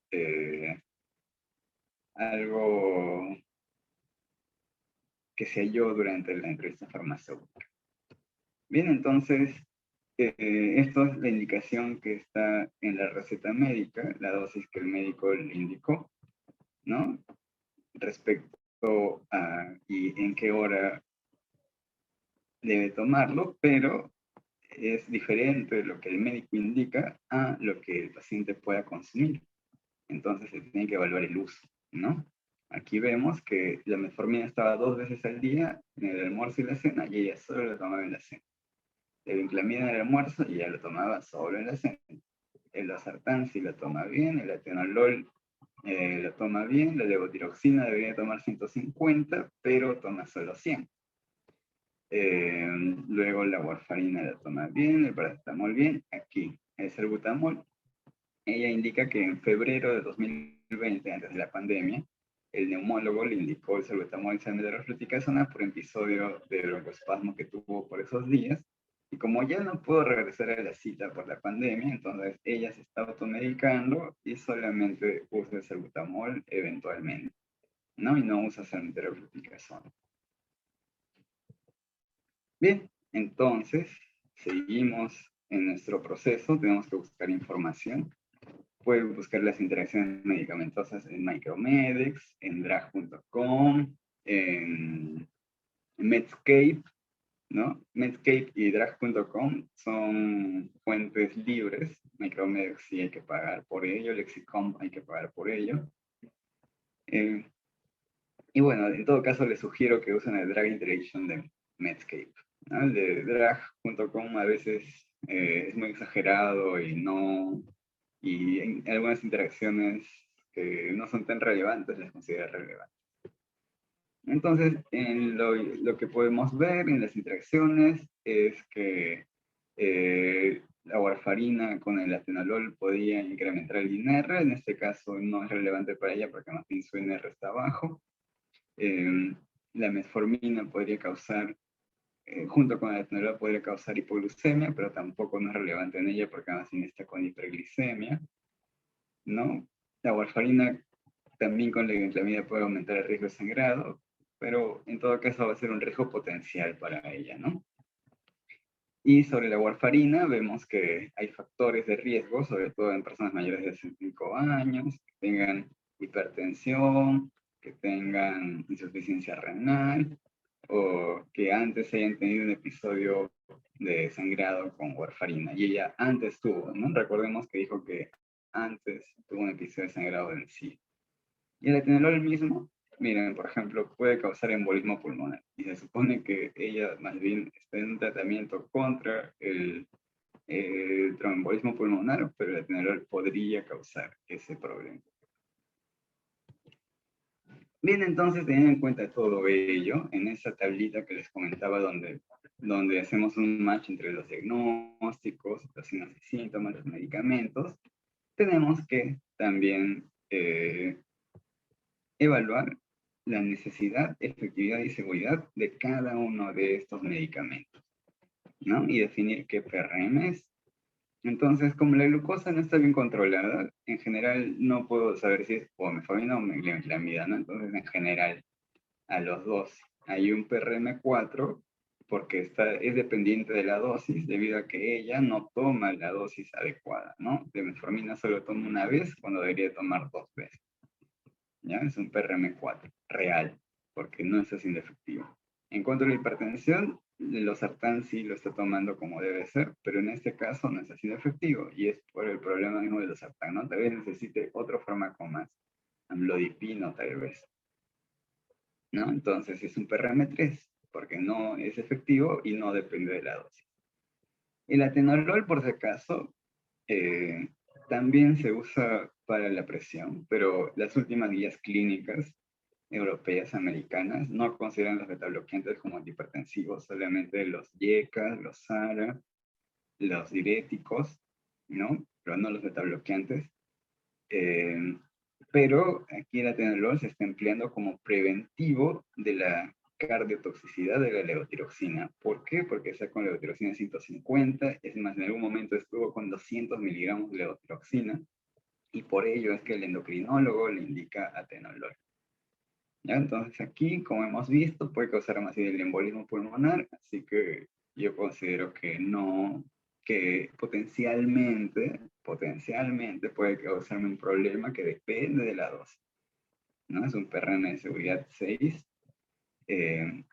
La levotiroxina, bueno, no está siendo efectiva porque solo toma 100 cuando su indicación es 150. La torvastatina, como no sé cuál es su perfil hepático, entonces puede causar alteraciones hepáticas, así que potencialmente puedo tener un PRM6, ¿no? Porque depende de la dosis de la torvastatina. Luego la warfarina, lo ideal es que la meta sea entre 2 y 3, así que no estoy cumpliendo el objetivo real, tal vez necesite más dosis de warfarina, o tal vez hay una interacción medicamentosa que me está reduciendo la concentración de warfarina. Y por otro lado, existe el riesgo, la probabilidad de que haya hemorragias, ¿no? Pese a que solo está con 5. Entonces, aquí tengo un PRM real y a la vez otro PRM potencia. Y finalmente, como ella misma se está automedicando y ella decidió su estrategia para el control del asma, pero no por un control médico, entonces yo he considerado que no está usando el medicamento que necesita. Probablemente necesita un glucocorticoide como antes estuvo usando, ¿no? Por eso es que considero este PRM1 aquí y que el salbutamol no está siendo efectivo, ¿no? Aquí sería PRM2, aquí me olvidé de poner el cuadrito. Bien, entonces, con toda esa información se plantea el SOAP, la parte subjetiva. El paciente refiere a cefalea recurrente que es de con paracetamol, visión borrosa, espasmos bronquiales eventuales, niega signos de sangrado activo. Objetivo, peso 109, índice de masa corporal 42, presión arterial 170-90, glicemia 182, INR 27, no control de perfil tiroideo ni control lipídico. Fíjense, en el subjetivo todo lo que el paciente refiere, ¿no? Sus síntomas, todo lo que no es medible. En cambio, el objetivo es todo lo que se cuantifica, todo lo que puede ser medido. El análisis, paciente, mujer de 69 años, con diagnóstico tal, con mal control de presión arterial y mal control glicémico, en polifarmacia, mal adherente, malos hábitos alimenticios, sin control bioquímico, de hipotiroidismo y automedicación por problemas máticos. Se plantea PRM, todo lo que hemos mencionado, ¿no? El PRM, tal y tal y tal y tal y tal y tal, ok. ¿Cuál es mi plan? Sugerir al médico que agregue un bloqueador de canal de calcio, un lodipino tal vez, para el tratamiento hipertensivo. Sugerir al médico que aumente la dosis de antidiabéticos orales o que lo cambie por insulinoterapia. Sugerir la evaluación por neumología y endocrinología. Reforzar la adherencia al tratamiento y cambios de estilo de vida. Educar sobre signos de alarma de RAM por warfarina. Y monitorizar la presión arterial, glicemia, perfil tiroideo, perfil hepático, perfil renal, perfil lipídico, ¿no? Entonces vemos aquí que hay 3 tipos de intervenciones. Las que se dirigen al médico, las que se dirigen al paciente y las que quedan como tareas pendientes para el farmacéutico la próxima vez que veremos el seguimiento. Igual, ¿no? Entonces, cuando establezco mi plan de intervención farmacéutica, tengo que priorizar qué PRMs, porque hemos detectado un montón de PRMs, pero cuáles de ellos son los más importantes. Lógicamente, los reales van a ser los primeros. Y en los potenciales, definir respecto a mi paciente, tal vez sean más importantes los de seguridad, luego los de efectividad, los de necesidad, ¿no? Igual ya el mismo la misma intervención que hemos mencionado, de reforzar esas cosas, verificar, sugerir esas cosas. Y bueno, ¿no? En ese momento la paciente se le informó todo eso, esas recomendaciones de manera virtual. La paciente entendió, aceptó. Bueno, ¿no? Fueron tanto a nivel de la cantidad del producto, la estrategia farmacológica y la ocasión del paciente. Las entrevistas sucesivas sirven para poder verificar si estas intervenciones han sido, bueno, una vez que han sido aceptadas o no, se tiene que ver si ha sido resuelto o no, ¿no? Entonces, lo ideal es continuar con una siguiente cita para poder evaluar cómo está la paciente, ¿no? Y efectivamente, al siguiente mes llamé a la paciente. En la segunda oportunidad ya no fue una entrevista tan honda, porque ya teníamos todos los datos recolectados.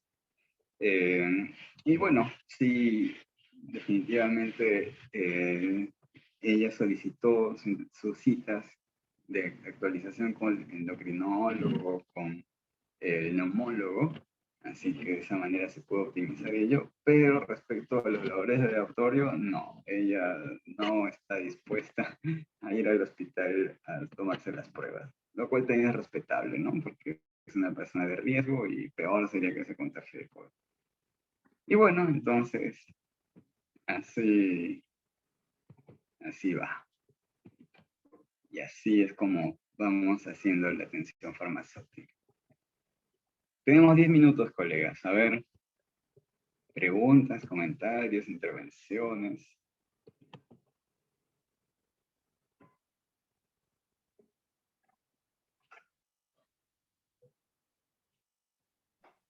Una consulta.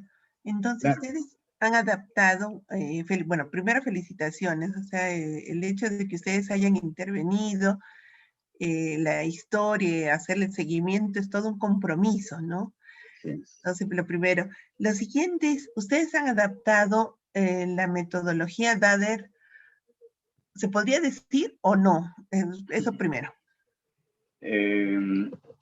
Bueno, hemos hecho un mix. Hemos adaptado el DADER con el de gestión de casos clínicos, porque no es ni netamente DADER ni es netamente gestión de casos clínicos. A ver, por acá tengo la diapositiva, aquí está. Ya, claro. Lo de DADER hemos captado la oferta de servicio. Exacto. Y sobre todo eso, porque lo otro es más, tiene más de gestión de casos clínicos, pero de ADER tenemos la oferta de servicio y los PRMs de Granada, porque gestión de casos clínicos no usa PRMs de Granada. Y así, entonces, hemos hecho un mix, es una quimera. Exacto, muy, muy bueno, de verdad, muy, muy bueno. La otra pregunta es, ustedes en este caso, en esta paciente, ¿cuánto tiempo demoraron en realizar este seguimiento y en llegar a esas intervenciones? Ya. ¿Cuánto tiempo más o menos demoró? Como le indicaba, lo bueno es que en el Seguro Social tenemos historias clínicas electrónicas. Esto es a partir de marzo de 2019, si no me recuerdo. Entonces, una vez que contactamos a la paciente y autorizó que podemos ingresar a su historia clínica y autorizó que podamos definir una cita para unos 2, 3 días posteriores, entonces hicimos una revisión exhaustiva de la historia clínica. O sea, no es que fuimos a la entrevista sin saber nada, porque ahí estaríamos perdidos totalmente, ¿no? Entonces ya fuimos con conocimientos previos de ante qué paciente estábamos y ya habíamos tomado la información de las posibles interacciones medicamentosas, las posibles reacciones adversas, y solo lo único que faltaba era hacer el match con los signos y síntomas que la paciente nos refiera en ese momento. Entonces, algunas de esas intervenciones, si bien es cierto, aquí todo este cuadro NES que les presento, que tiene un montón de PRMs, no todos fueron captados en el momento preciso de la entrevista, definitivamente no. Pero posteriormente sí en el análisis posterior sí fue captado. Entonces, a ver, habrán sido pues al menos en 3 días diferentes, dedicándole unas 2 o 3 horas a cada uno de esos 3 días para poder llegar a esa conclusión, ¿no? O sea, aproximadamente unas 6 horas, tal vez, para un paciente. Ujú. Excelente. Lo otro es, yo te pregunto esto porque, bueno, la verdad que me apasiona este tema. La verdad que yo sí soy convencida de que aquí se demuestra todo nuestro profesionalismo, ¿no? Por eso te estoy consultando y dada tu experiencia, ¿no? Porque en el campo es en la cancha es donde se ven las cosas, ¿no? Claro. En este caso, la aceptación, y eso ya va a tu residentado de los Ya. médicos en relación al seguimiento, ¿cómo ha sido? No sé si nos puedes compartir. Ya. Bueno, a ver, voy a comentar mi experiencia de este último mes. Este mes, febrero, he estado rotando en el servicio, en el departamento de trasplante, tanto en los servicios de trasplante renal como de trasplante hepático, 15 días en cada uno. Bueno, de entrada, los médicos es una novedad que exista un farmacéutico, exista un residente de farmacia clínica y que esté dispuesto a pasar visita con ellos, ¿no? O sea, con ellos empieza por una novedad. Ya, ok. Segundo, lo primero que te preguntan es si hay stock, de qué concentración viene, tal, cositas logísticas, ¿no? Sí. Que uno también debe de saber, por supuesto. Ujú, Pero una vez que uno va interviniendo, ujú, preguntando, acotando, se dan cuenta de que sí, este farmacéutico quiere aprender o sabe algo, así que te preguntan más. Y sí, efectivamente, mm, me he dado cuenta que las intervenciones que sí aceptan son las que ujú, están ligadas netamente a un aspecto técnico del medicamento. O sea, esas sí las aceptan a ojo cerrado, ¿ya? Por ejemplo, si el fármaco, por ejemplo, ¿no? Hay una paciente que estaba con sonda y que necesitaba nifedipino. Entonces agarraban el nifedipino de 30, de que es de liberación prolongada, lo trituraban y le pasaban por la sonda. Entonces, ujú, les dije que mejor sean 3 tabletas de 10 y eso ya pueda ser pasado por la sonda, ¿no? Y que sea cada 8 horas, no 2 veces al día. Entonces, eso, ujú, sin dudar, aceptaron. Sin dudar, ya. También, por ejemplo, ahora último, el sábado, no, ¿cuándo fue? Anteayer, a una paciente que estaba con 80 gotas de simeticona cada 8 horas, ujú, decidieron, vamos a darle más, ya, vamos a darle 160 gotas. Y yo dije, 160 gotas. Así que revisé así al toque, revisé cuál es la dosis máxima de cineticona y es 480 miligramos por dosis, o sea, 6 mililitros. Y les dije, ¿no? Son tantos mililitros de dosis máxima por dosis. Y ya también, ¿eh? Sin dudar, dijeron, ya, entonces 6 mililitros. Y así, ¿no? O sea, esos aspectos que sí son netamente técnicos en cuanto a dosis, en cuanto al modo de utilización, en cuanto al tiempo de infusión, eso sí lo aceptan a ojos cerrados. Lo que sí es un poco complicado que puedan aceptar es cuando se trate de cambiar una estrategia terapéutica, ¿no? ujú, Eh, por ejemplo, eh, tenemos, había un paciente ujú, que, que estaba en tratamiento con tacrolimus y por su historia clínica resulta que tenía neuropatía y tenía indicación de carbamazepina. Entonces quisieron iniciar carbamazepina e iniciaron la carbamazepina cada 200 miligramos cada 8 horas. Y yo ujú, les dije de manera de pregunta, ¿no? Les dije, ¿ustedes en su experiencia clínica han visto si la carbamazepina, que es un fuerte inhibidor del ujú, CYP3A4, va a aumentar las concentraciones? Y me dijeron, no, no es clínicamente relevante. Ya dije, bueno, ya está bien. Y a los 2, 3 días le bajaron la dosis a 12 a cada 12 horas. Ujú. ¿Ya? Sí. Entonces, sí, pero eso también depende de médicos y médicos. Hay médicos que Ujú. también te preguntan, más bien te preguntan, ¿no? Te dicen, tú, qué farmacéutico, tú debes saber, ya, ¿cuánto hacemos? Y ya, lo que dices tú, tal, ya está. Pero hay otros sí que son un poco más recelosos. Entonces, hay de todo. Lo importante es que es el reto al que uno se enfrenta, porque, y también me ha pasado, ¿no? Me preguntan algo y no sé, entonces, entonces para la próxima tengo que saber, ¿no? Lo que hago, si no sé algo, ya pues digo, no sé, pero puedo averiguar y al día siguiente les respondo. Cuando es algo no urgente. Y si no, ya me queda como experiencia para la próxima vez y ya ahí ya de frente, ya sé cuál es. Bien. Excelente, felicitaciones, felicitaciones. Cuando presentan así, es maravillosa la intervención del farmacéutico y el profesionalismo, ¿no? Lo lindo sería, no sé si finalmente, permíteme, en el Ujú, tema del COVID, mi ujú, apreciación personal, yo vivo acá en Arequipa, yo soy desde ya, Arequipa, es, ¿sabes qué falta la intervención del farmacéutico? Porque si al inicio ya que he acompañado a pacientes de repente de otra manera, pero más o menos siguiendo muchos de los parámetros que es común, que has informado.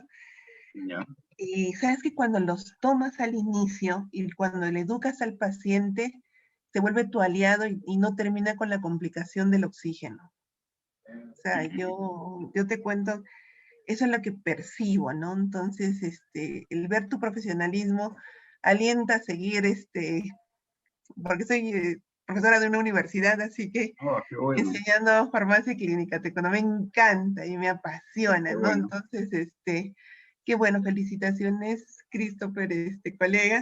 Así que adelante, nomás, a ser un buen docente y un buen, muy pronto profesor, quién sabe. De verdad, excelente. Gracias, muchas gracias. Gracias, doctora. Bien, entonces, colegas, ya son las 7 de la noche. Ha sido un gusto poder compartir estos temas con ustedes. Espero que podamos vernos en otra oportunidad. Igual ahí les dejo mis correos para si desean pueden contactarme. ¿Y Y la grabación habrá, perdóneme, o no? bueno, No sé eso si- con los organizadores. Por ahí, Ujú. a ver, el anfitrión de Medicinas Perú. Gracias, disculpa, gracias. Buenas tardes a todos los participantes. Sí, la certificación será entregada, la certificación será entregada junto con la clase grabada. Muchas gracias. Qué buena noticia. Gracias. Ya, bueno, ha finalizado la ponencia. Muchas gracias a todos por participar. Gracias, colegas. Un gusto. Hasta pronto.